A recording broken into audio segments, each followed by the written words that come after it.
Welcome and greetings. My name is David Ammons. I'm with Retirement Living Associates. We're here for another one of our podcast episodes. Happy today to be with Kevin McLeod, who is a proven professional in this industry for a long time and a colleague and contemporary with me.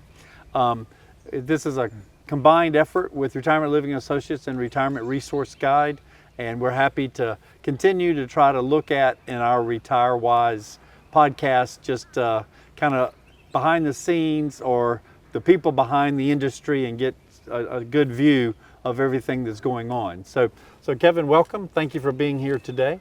Thank you, David. If you would take a few minutes and tell us a little bit about Kevin, how long you've been here and where you're from, and just a broad overview. Well, again, thank you, David, for letting me speak with you this morning. Certainly. I have been here 27 years. Wow. I've been in the industry 36 years. So, been around the block a few times. Yes. I grew up in North Carolina. Oh. I went to school at UNC and I never left. So I'm back at my alma mater, if you will. Yeah. I love working at Carolina Meadows, love the staff, love the residents, and I think it's a wonderful community. Yes, it's got a great reputation. How old is it? I know I came 30 years ago, so it's... That's a great question. So this year we celebrate our 40th anniversary. Oh, is that right? So Good. I know there are many other communities that are much older, but for us it's significant to be 40 years old. That's very several of our podcasts were in my role at Springmore, who just celebrated our 40th last year. Wow. So I didn't realize they were that closely tied, but Yep. that's good. One thing I want to talk about is your view, having been in this business a long time. I'm often asked myself, like, providing services, continuing care retirement community for 70-year-olds, 80-year-olds. How has that changed in your 36 years? So today's generation and baby boom and all the labels they get, just chat about that. Well, there's certainly a lot of labels for sure. Yes. I would say starting out when I started in 1990, whenever that was, the resident back then was more interested in just living and not being part of the community per se. They wanted some action or some activities or ability to speak into governance, but I think what we're seeing nowadays is residents really want to have a role in governance of the community. And if you let them, they'll have a role in pretty much everything. But you know, there's limits that you should put as a community. It is a business after all, and it has to run like a business. But I think I'm a baby boomer, and I'm crossing that magical line next year. And you know, I start thinking a lot more like residents now than I used to. Mm-hmm. So I see the need and the desire to, you know, think more like them. And I think too, in terms of what they want, is they really want everything. Yes. And that's hard to provide everything, but if you boil it down to what are the top 4 or 5 things that they really want and ask them, you have to ask them. You can't assume. I think communities make mistakes a lot of times by building what we think they want as opposed to what they really want. Mm-hmm. I think Carolina Meadows' success has been on the back of the fact that we allow residents to participate in governance. We have 4 residents that serve on our board. We have a 5th resident who's the president of the Residents Association, who's also on the board as an ex officio member. Which rotates with that title. Rotates with that title. Mm-hmm. It's an annual rotation. How many board members are there? So we have we have a flex board from 12 to 15. Right now we have 13 board members. Oh, so they're so it's always more non-resident than it is resident, but that's a significant number. Some have 1 or 2, so 4 absolutely is strong. But it served us well over the years, and I will tell you, our board members who are residents know how to put their board hat on when they come to the board meeting. That's good. And rarely is it contentious in terms of what residents want within the board meetings themselves. But I think, by and large, you know, people talk about baby boomers and how bad it's going to be. I just have not figured that out, or not figured it out. I've not seen that yet. I think if you talk to people, you share, you're transparent, and you provide a good service, and you let people know that you're interested in what they want, typically it works out well. So, well, and I'll share. Next week is my 40th anniversary myself of being in this industry. Wow! And so I've said before, and in a Retirement Resource Guide article, that 60s and 70-year-old people, I think, are different over the years. 80-year-olds are more similar over my 4 decades, then I think they are different. But I've wished for either agreement on that statement or argument on that statement, and I haven't gotten a whole lot of feedback on that. I would agree with you that 80 plus people think basically the same way. It's basic needs, it's security, it's cost of living, and it's food and socialization. 60 to 70s, they want to, we have many that live here who are still working. Oh yeah. So they're not your retired average person. No, that's right. They're still fully engaged in society outside the walls of this And campus. the generations are real different in how a 60, 70-year-old is exposed to information Yes. like a 40-year-old is, you know, Absolutely. they're more tied in that way. Tell me a little bit about your experience of course, you've been here for most of your career, but I'm always intrigued that a lot of people shop and shop and shop continuing care retirement communities, or any retirement community. I shouldn't limit it to CCRC. I met a man recently who was very proud of his 17-page or something spreadsheet. And yet, I'm curious, your experience, is if it jives with mine at all, that people do that, but then they pick where they liked or felt comfortable, or they met people, or just what do you think drives that? So I would say for Carolina Meadows, people come here because they have friends that already live here. And where we're located, very near the University of North Carolina, it's the medical services, and we're about 10 miles from Duke University.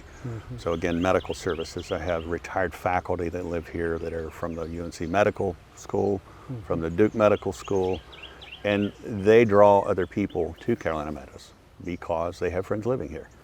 And I used to be an accreditation surveyor, so I surveyed all over the country. Oh, did you? And by and large, when I would meet with residents, we'd always have resident focus groups, and I would ask the question, why did you come here? First answer was, I knew somebody. Second answer was, I liked their contract. It was about money and about friends. And then it was about amenities. Amenities were never first place. I will add, though, I've always been intrigued at numerous communities. People will use the same phrases for, like, well, in the apartment I bought, and yet we know some are rentals, some are entrance fees, Correct. some are refundable entrance fees. So it's an intriguing thing. I think a lot of people want to go back to normal, go back to enjoying life and friends, and, as you said, socialization. And so that shopping part is behind them now, and they're kind of glad to have that behind them. So I would just add that. One thing I'm curious, you guys are like most CCRCs, and especially in the Triangle, 95, 6, 8% occupied, right? I mean, as I like to tell people, we're all 100% except for the turnover process, refurbishing. There's always turnover, a few units that are never full. So. Yes. But so, yet I hear people say, I had a long personal conversation this weekend with a friend whose mother needs to move, and people always say, mother really doesn't want to leave home. She wants to stay home. But then I think it's a good opportunity, if you have the same experience as me, that when people do leave home, I would say they're glad they did. I mean, I have people all the time tell me that. So speak to that, or have you found that to be true? Or I absolutely found that to be true. I make it a point to meet new residents when they move in as much as I can, and always ask the question about what took you so long. And always they say, well, I wasn't quite ready, but I'm so glad I moved here. I wish I'd moved here 10 years earlier. It's always that same case. Yeah. They look at what they were missing by not moving in. That's right. They miss the opportunities by not moving in. And they love the fact that they get to enjoy this kind of life. Right. And you can adjust, all of us, all the residents, you can adjust to a move very different at whatever than you can 10 years later. Right. It's night and day, meeting new people and fitting in, and not fitting in, but finding your circles and all of that. Absolutely. So tell me a little bit about what you think makes Carolina Meadows unique. Well, I mentioned earlier having residents on the board of directors. People really like the fact that they get some say in the governance. They like the fact of transparency.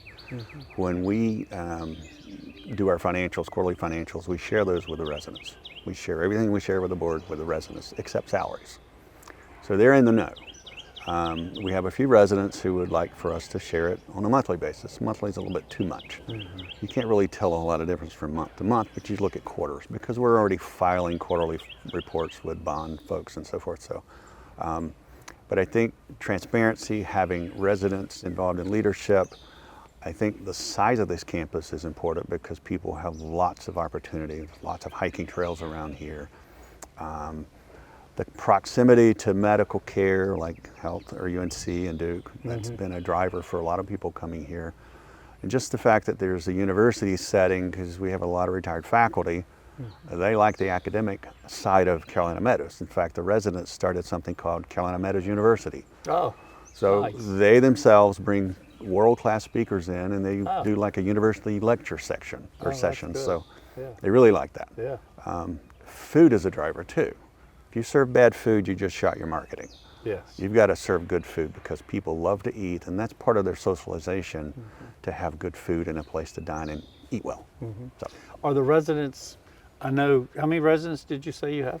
approximately 800 on campus. 800. So it's impossible for me to ask you, I mean, it's possible for an exact answer, but are they generally from, we used to always talk about 5, 10, 20 mile radiuses.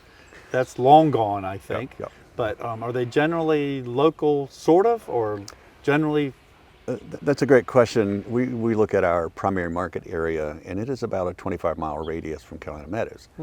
But nobody that comes here is really from North Carolina. They're from somewhere else. They've moved here, they've lived here for a number of years. They've been affiliated with the university. They were recruited from out of state. We used to have a fair number of people from the Northeast corridor. And that shifted to the South corridor around Florida, moving back up. We used to call them halfbacks. Oh yeah. Go halfback to New York.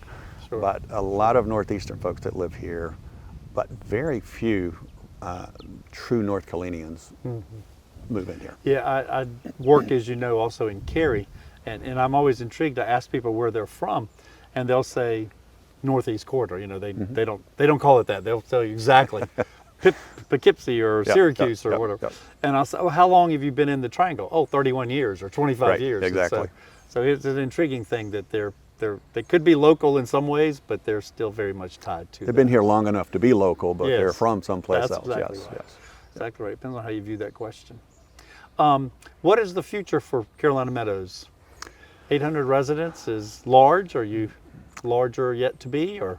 So our board just approved a master plan, or stage 2 of our master plan. We did master planning in 3 stages. The first stage was replacing our outdated skilled facilities. Second phase is to take down the old skilled building and build more independent living as a part of a financial plan to augment the debt put or issued for the new skilled. Oh, yeah. So we have approximately 80 to 90 new units that we're planning on building starting at the end of 2026, maybe early 2027. And then we want to replace some of the older sections of our campus, and that's a much larger plan. Ultimately, we can build up to 184 units. I don't see us building that many. I think we're probably going to be large enough when we hit another 100, 120 units. Residents don't like big. Yeah, They like more intimate settings. But on any given day, if you walk around the campus, you think nobody lives here because people are in their homes. Yeah, where are they? Exactly. Yeah. It is an intriguing thing getting that big. The Erickson model and some other people in the industry, when they went to 1,800 or 2,400, really did them in 500, 600, 800 neighborhoods. Yeah. They no one would say I live in a 2,400 person place. I think they lived in their neighborhoods. So, Exactly. So I had wondered that. Carolina Meadows is, I knew, large, and that's larger than I knew. So that's strong. I guess one last topic I'm curious about is your role with the new regulation, new legislation. I know you said you were on the task force for that, and you guys worked 2 or 3 years. I know you did a lot of meetings and a lot of effort. That, thank you. But Can you give us an update on what do you think is the best parts of the change and when that might come to fruition? And So I serve as an appointed member of the advisory committee as a CPA. I'm a CPA by background. And then I was put on the task force by virtue of being on the advisory committee. And the task force was made up of industry professionals, consultants like CPAs outside of continuing retirement communities. We had architects, we had attorneys, we had a fair number of residents who served on that task force.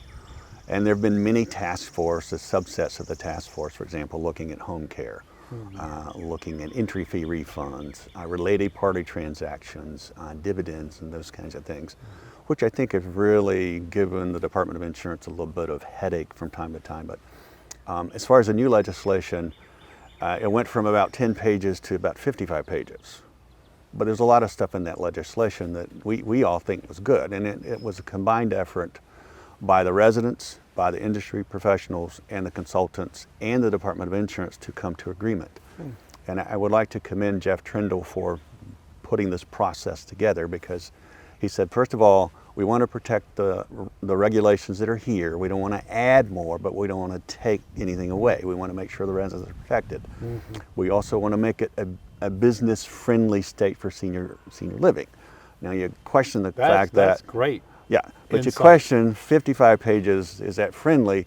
But if you really delve down into the legislation, it's good stuff. It really is. Good. There's a couple of things that stand out. Everybody knows about the operating reserve. If the new legislation passes, if you're a community and you're doing well and you've been doing consistently well, you can actually drop that reserve to less than 25%. That's good. 'Cause We don't there's think a cost to that reserve sitting. Exactly. It's frustrating. And we think that's a good thing. If you are planning on expanding under the new legislation, you would be allowed to build up to 20% of your current inventory, whereas today it's 10%. It sure is. And 10% means you simply have to get approval from the Department of Insurance. Nothing wrong with that. But it does give communities a little more flexibility to go to 20%. We think that's good.